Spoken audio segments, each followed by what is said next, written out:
اعوذ باللہ من الشیطان الرجیم بسم اللہ الرحمن الرحیم یا ایھا الذین آمنوا ان تنصروا اللہ ینصرکم ویثبت اقدامکم۔ اہل ایمان، اگر تم اللہ کی مدد کرو گے تو اللہ تمہاری مدد کرے گا اور تمہارے قدموں کو جما دے گا۔ یہ بہت اہم قانون ہے اللہ کا۔ تم اللہ کی مدد کرو گے تو اللہ مدد کرے گا۔ تم اللہ کے دشمنوں سے پینگیں بڑھاؤ، دوستیاں کرو، ان کی وفاداریوں کے دم بھرو، انہیں اپنا سرپرست سمجھو، انہیں اپنا حمایتی اور مددگار سمجھو، اور ساتھ ہی دعا کرو تو دعائے قنوت نازلہ چاہے سال بھر کرتے رہو گے، اللہ نہیں سنے گا تمہاری دعا۔ ڈھاکہ گیا، مشرقی پاکستان گیا، بدترین شکست آ گئی، قنوت نازلہ مکے میں بھی اور مدینے میں بھی پڑھے جا رہے تھے اور پورے پاکستان میں پڑھے جا رہے تھے، اللہ نے نہیں سنی۔ تمہاری دوستیاں کس سے؟ اللہ سے تو ہے نہیں۔ اللہ کے خلاف تو اعلان جنگ ہے، تمہاری ساری معیشت سود پر چل رہی ہے۔ تم نے اللہ کے باغیوں کو دوست بنایا ہوا، انہیں اپنا سرپرست سمجھتے ہو، انہی کی مدد پر تمہارا جو ہے سارا سہارا بھروسہ ہے۔ آ رہا تھا کوئی جہاز چل کر امریکہ کا، وہ تو نہیں آیا، تو اللہ کیوں سنے گا تمہاری بات؟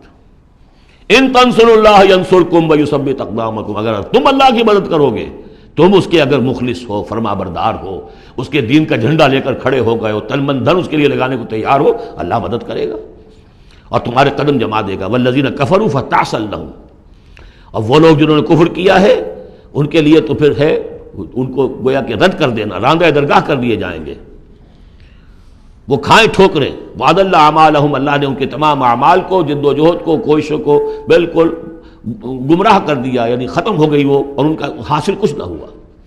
ذالک بانہم کرہوا ما انزل اللہ فاحبط اعمالہم، اس کی وجہ کیا ہے کہ انہوں نے وہ چیز ناپسند کی جو اللہ نے نازل کی۔ فاحبط اعمالہم، اللہ نے ان کے تمام نیک اعمال بھی ضائع کر دیے۔ یعنی آخر ان میں ایسے بھی تھے کفار میں سے جو غریبوں کو کھانا کھلا دیتے تھے، جو حاجیوں کی خدمت کرتے تھے اور سمجھتے تھے بڑی نیکی کا کام ہم کر رہے ہیں۔ یہ سورہ توبہ میں ہم پڑھ آئے ہیں، اجعلتم سقایۃ الحاج وعمارۃ المسجد الحرام، ان چیزوں کو تم نے بہت بڑی نیکیاں سمجھ رکھا ہے۔ لیکن یہ کہ اگر تم نے اللہ کے نازل کیے ہوئے قرآن کو ناپسند کیا ہے تو اللہ نے تمہاری ساری اعمال جو ہے حبط کر دیے۔ افلم یسیروا فی الارض فینظروا کیف کان عاقبۃ الذین من قبلہم، تو کیا یہ زمین میں گھومے پھرے نہیں کہ یہ دیکھتے کہ کیا انجام ہوا ان لوگوں کا جو ان سے پہلے تھے۔ دمر اللہ علیہم، اللہ تعالیٰ نے ان پر ہلاکت کو مسلط کر دیا۔ وللکافرین امثالھا، اور ان کافروں کے لیے بھی ایسے ہی انجام آئیں گے۔ ذالک بان اللہ مولی الذین آمنوا وان الکافرین لا مولی لہم، اور یہ اس لیے کہ اللہ تو مولا ہے، رفیق ہے، پشت پناہ ہے، مددگار ہے اہل ایمان کا، اور یہ کہ کافروں کا کوئی مولا ہے ہی نہیں۔ یہ اصل میں یہیں سے حضور نے پھر وہ نعرہ اخذ کیا تھا جب غزوہ احد میں، جب وقتی طور پر مسلمانوں کی شکست ہو گئی اور حضور بھی اور صحابہ بھی پھر پہاڑ کے اوپر چڑھ گئے احد پر، اور اس کے بعد پھر جو دامن میں کھڑے ہوئے تھے جو کفار کے اس وقت کے سربراہ تھے، اس میں ابو سفیان تھے اور خالد بن ولید جو بعد میں دونوں ایمان لے آئے صحابہ میں سے ہیں۔ تو اس وقت یہ ہے کہ ابو سفیان نے نعرہ لگایا تھا، لنا عزا ولا عزا لکم، ہمارے لیے عزا جیسی دیوی ہے، اس نے ہماری مدد کی ہے، تمہارے لیے تو عزا ہے ہی نہیں۔ تو حضور نے کہا تھا مسلمانوں سے جواب دو، اللہ مولانا ولا مولا لکم، اللہ ہمارا مولا ہے، تمہارا کوئی مولا نہیں۔ اس نے کہا تھا اعلی حبل، لیکن یہ کہ اس کے جواب میں کہا گیا اللہ اکبر، اللہ سب سے اعلیٰ بھی ہے، بڑا بھی ہے۔ تو یہ جو نعرہ ہے کہ اللہ مولانا ولا مولا لکم، ذالک بان اللہ مولی الذین آمنوا وان الکافرین لا مولا لہم، ان اللہ یدخل الذین آمنوا وعملوا الصالحات جنات تجری من تحتها الانہار، یقیناً اللہ تعالیٰ داخل کرے گا ان لوگوں کو جو ایمان لائے اور جن نے نیک عمل کیے ان باغات میں جن کے دامن میں ندیاں بہتی ہوں گی۔ والذین کفروا یتمتعون ویاکلون کما تاکل الانعام، اور وہ لوگ جو کفر کر رہے ہیں وہ کھا پی رہے ہیں، عیش اڑا رہے ہیں دنیا میں، کھا رہے ہیں جیسے کہ حیوانات بھی کھاتے ہیں۔ والنار مثوی لکم، لیکن یہ کہ بالآخر ان کا ٹھکانہ جو ہے وہ آگ ہے۔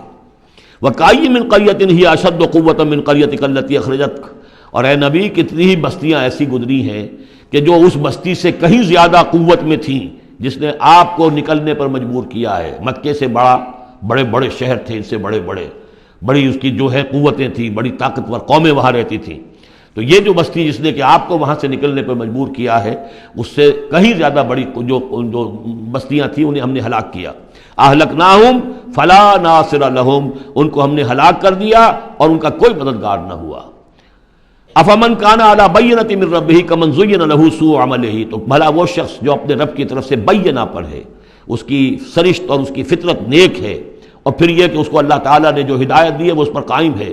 کمن زین لہ سوء عملہ، کیا وہ اس جیسا ہو جائے گا کہ جس کے اعمال اس کے لیے مزین کر دیے گئے ہیں، برے اعمال اس کے، لیکن اسے محسوس ہوتا ہے کہ بڑے شاندار میرے اعمال ہیں، میری تہذیب، طریقتکم المثلی، تمہارا کلچر بہت اعلیٰ کلچر، مثالی کلچر، واتبعوا اہواہم، اور انہوں نے پیروی کی ہے اپنی خواہشات کی۔ ان دونوں میں ظاہر بات ہے کوئی مساوات نہیں ہو سکتی۔ وہ جو اللہ کی طرف سے بینہ پر ہے وہ کامیاب ہونے والے ہیں، اور یہ لوگ جو اپنی خواہشات کی پیروی کر رہے ہیں ناکام ہونے والے ہیں۔ صدق اللہ العظیم۔